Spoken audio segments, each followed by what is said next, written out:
Graça e paz, amados, como é maravilhoso entendermos que o nosso Deus é um Deus de aliança.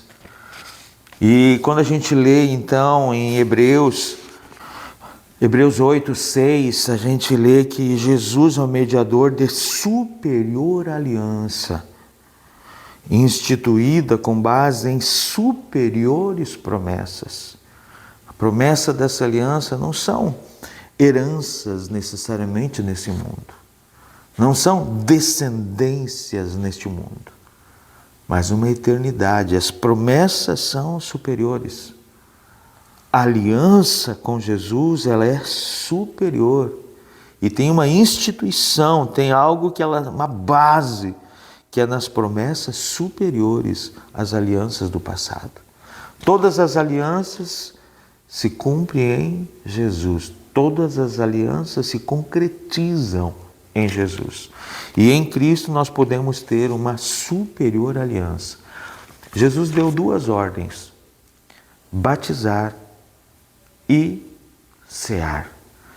Então, são as duas formas de nós mantermos uma aliança com Deus. Quando se fala de batismo, isso divide opiniões, divide placas de igrejas, porque cada um entende de uma forma. É muito claro, é só olhar para a palavra.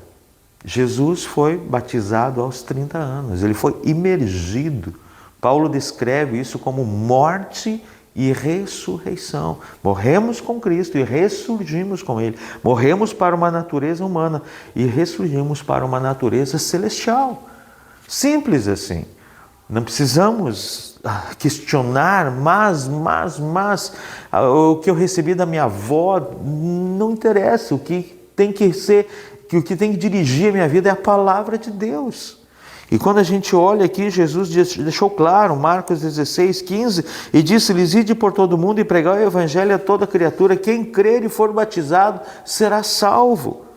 Quem, porém, não crer será condenado. Simples assim. Tem um texto que eu amo, que ele é autoexplicativo. Olha aqui, João 3, do 16 ao 21. Porque Deus amou ao mundo de tal maneira que deu o seu Filho unigênito, para que todo que nele crê não pereça, mas tenha a vida eterna. Porquanto Deus enviou o seu Filho ao mundo, não para que julgasse o mundo, mas para que o mundo fosse salvo por ele. Jesus não é o julgador hoje. Ele virá como juiz, sim, mas hoje ele veio para salvar todo aquele que nele crê. E olha o que diz o 18: quem nele crê não é julgado.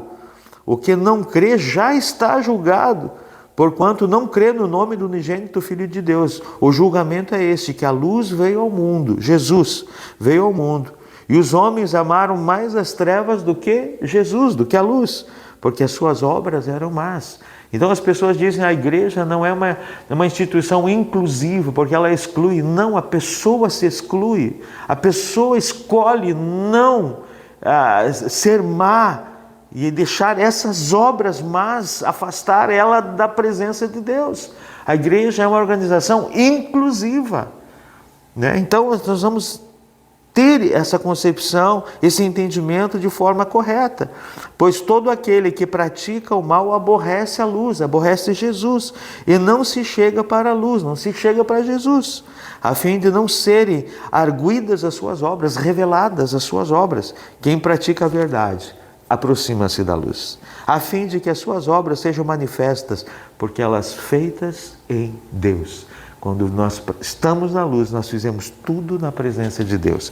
E Jesus deixou então a segunda ordem para que a gente possa cear e fazer cear todas as vezes que nós nos reunimos para cear. Devemos lembrar da morte, estamos anunciando a vinda de Jesus. Olha o que diz 1 Coríntios 11:26, porque todas as vezes que comerdes esse pão e beberdes o cálice, anunciais a morte do Senhor até que Ele venha.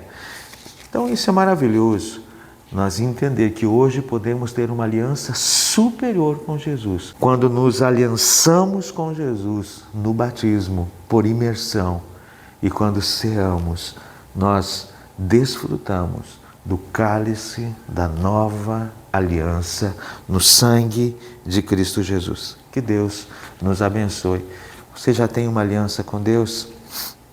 Essa é uma aliança superior. porque Jesus, ela está instituída em promessas superiores para uma eternidade. Nós vivemos com Jesus.